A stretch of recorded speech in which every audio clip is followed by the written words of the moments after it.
82% of people will have under their 2026 goals by the middle of February. This isn't because of a lack of effort, it's because of a lack of infrastructure. They have only planned the best case scenario for everything possible, but that's not the game that we're playing. That's why today I will give you my 2026 failure map, so you can identify exactly in what are you gonna be failing even before you start, so your progress turns unkillable. I will walk you through the 3 principal risks that kill wall building and the systems I have built to bypass them with no problem. After watching this video, you are not only going to have a specific goal, you are also going to have a resilient infrastructure. First, we gotta start with a complexity gap. The complexity gap starts with something, the problem, the universal thing that I can apply for everyone and that applies for you. So from the problem, we're gonna go to the complexity masquerade as progress.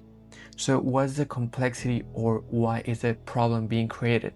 So the first and the principal one of these ones is too many tools. You can feel oversaturated with too many tools, too many options for creating the thing. The second thing is low leverage tasks and consume attention. So if you're doing something that it's only rewarded for that moment and that doesn't have leverage, it's consuming a lot of your attention and of your effort.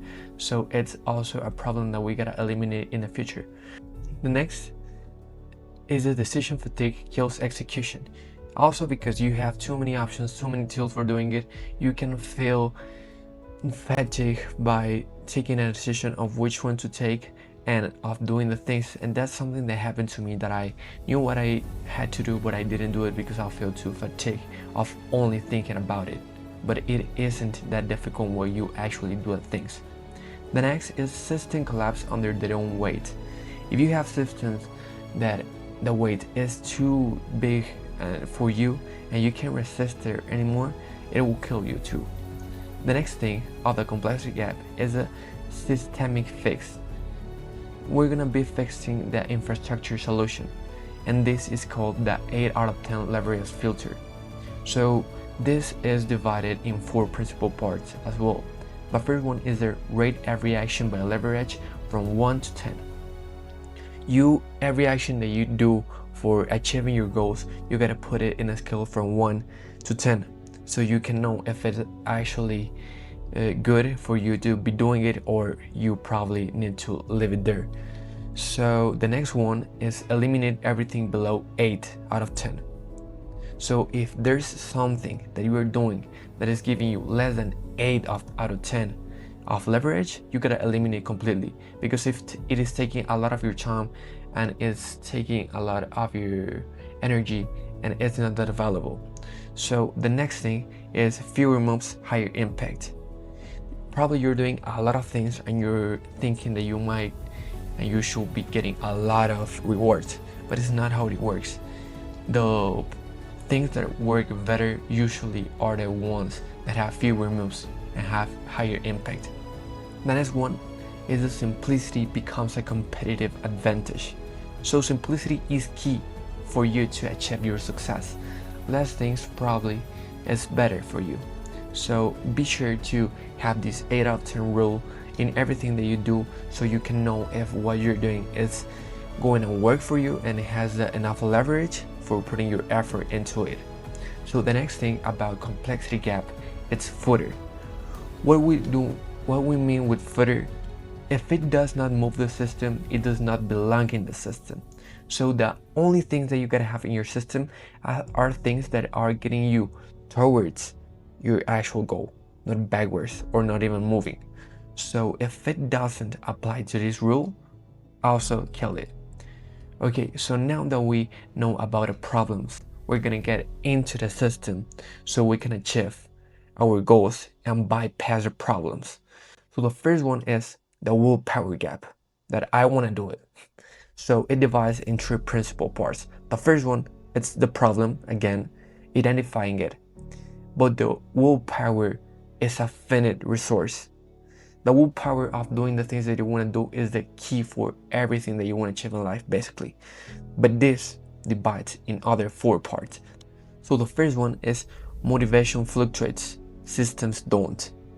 What I mean by this is that the motivation can make you make things, for a period of time, but then you're gonna be living it. And systems don't do that. Systems actually help you achieve your goals even when you're not motivated. So motivation isn't a good source for achieving your goals. The next one is high friction at the starting line. The most important thing when you're doing things is put all of the effort just in the beginning, so in the future can be more easy for you, can be simpler. So if you have high friction in the beginning, you're already winning. The third one is projects fail before momentum is established. You gotta know the perfect timing, the momentum, and that's always the perfect time for doing the things is right now, and it's gonna be yesterday. So you gotta know your momentum for putting the effort, and that's right now. The fourth one is reliance on discipline creates silent burnout. You gotta have discipline. Even when you don't want to do the things, you're gonna be working that project for achieving your goals. And be silent all the time, because if you're talking things, you're gonna feel that you're doing more than what you're actually doing. So be in silence, create the things that you want to do, and work on them without telling anyone. So the second part of the willpower gap is a systemic fix. We're gonna have a solution for our infrastructure. The 2-minute starting rule is one of the most important, that is divided in 4 parts. The 2-minute starting rule defines the minimum executable action. After 2 minutes of actually locking into a project, all of the future changes because you enter into a flow mode, and that's really useful. The second one is assign entry points with near zero friction. You gotta know when to start and how to do it, when to get into that project so it doesn't get you back. Let me put you example so you can get this better. If a school is starting in 20 minutes, or your class, or even less, 5 minutes, and you want to lock in a project, it's better be more prepared and start it later, because then it will have zero friction and it will get you back actually, because you will forget what you will be doing, but it will be already started. So better start when you can actually look in for more than 5 minutes. The third one is success equals starting, not finishing. You're already winning if you started with your project. Also, obviously, when you win, that's the final goal, but you start winning since you start with it. So only start and you will begin to win. The last one is momentum becomes automatic infrastructure. One, after you start working on it, and when you find the momentum, it will be automatic your reaction to it, so you can make everything. The next thing about our willpower gap is the footer, the same as the one that I told you before. Action survives when friction is removed, not when willpower is increased. So the willpower will stay the same. You gotta have that clear. The willpower gotta stay the same, not change that much, being there so you can do things. But when the project actually survives is that when the friction is removed, when you're not getting backwards, we're only getting in front and walking towards your goal. Okay, so the next thing for our 2026 failure map is the validation gap. You gotta make sure of each one of these validation so you can achieve your goals.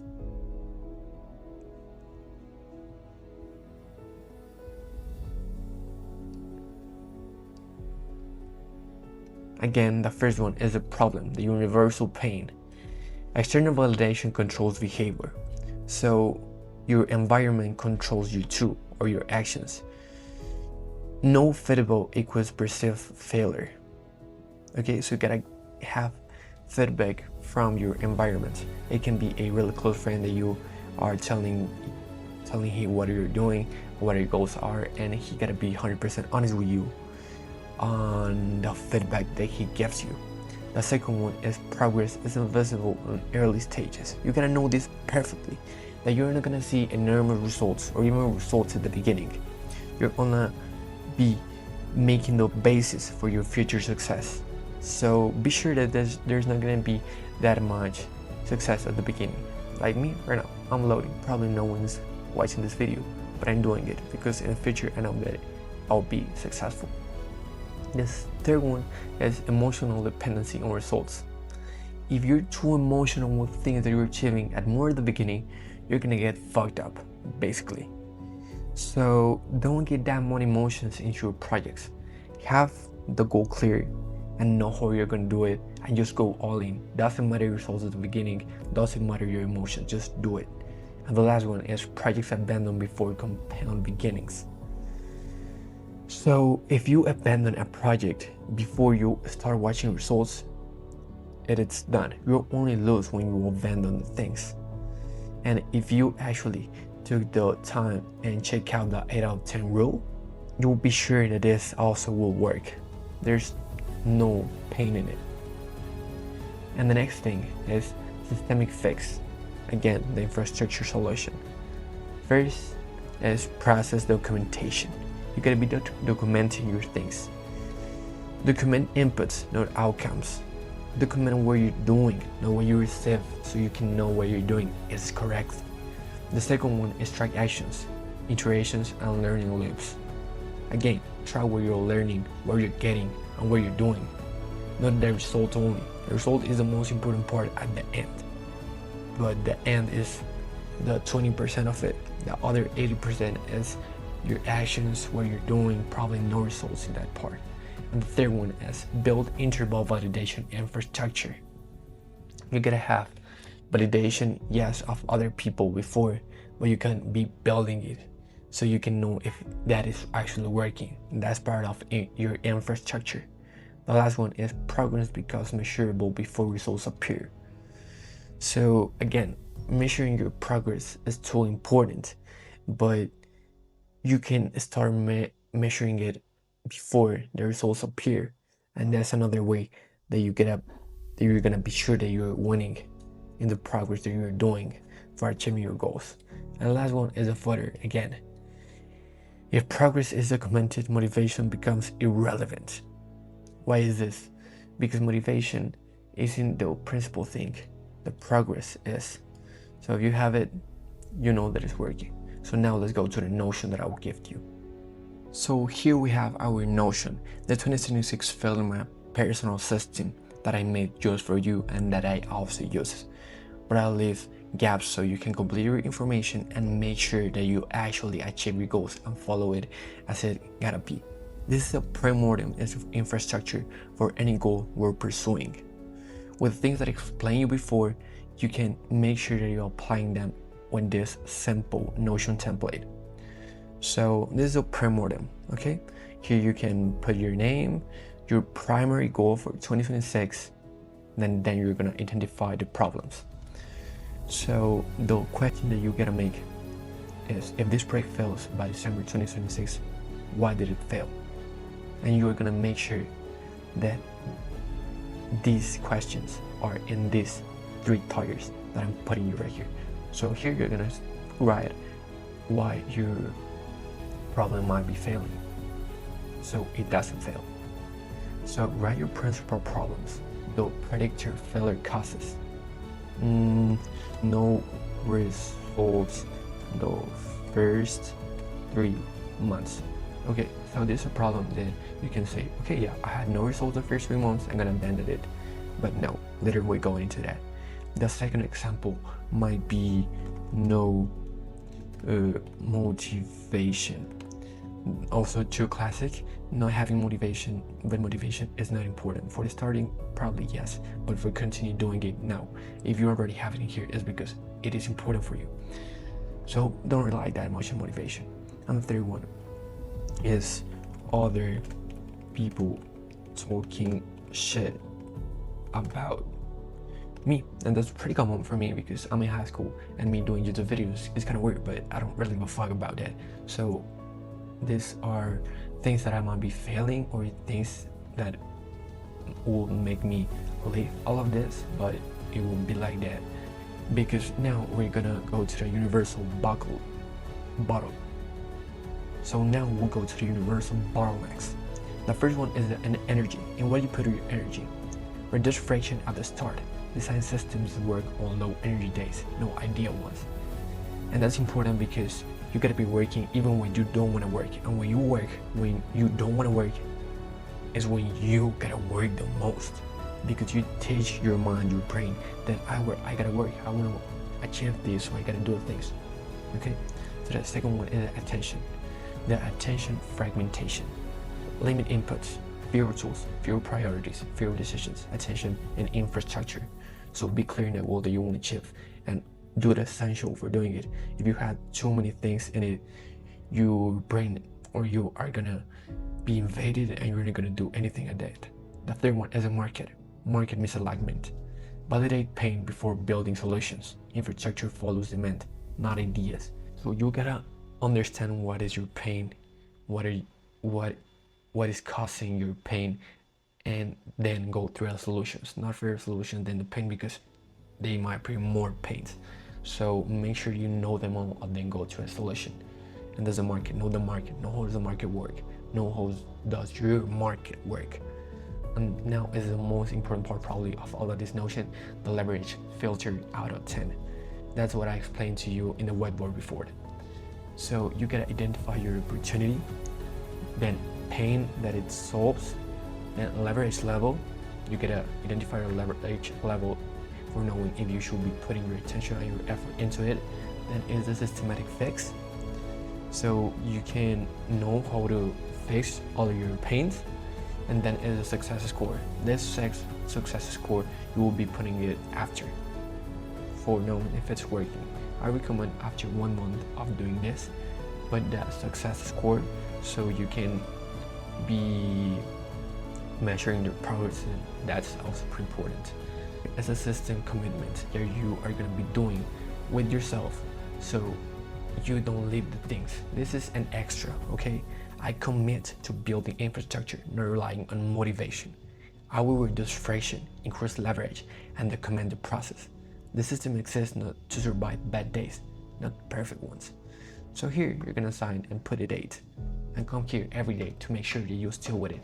If you want to achieve your goals, use this template or use what it works for you. But I recommend this one. Use anything you want. I'm gonna leave you down in the description this Notion template, and it might be pretty useful for you. Most people is afraid of failure because it's an unknown, but by mapping it out today, it's a known quantity. You're not a dreamer anymore, you're an architect, and you have replaced hope with infrastructure. The systems that I show you today aren't gonna make the work easy, they're gonna make the result inevitable. And remember, wealth isn't a reward for hard work, it's a system that survives even in your worst days.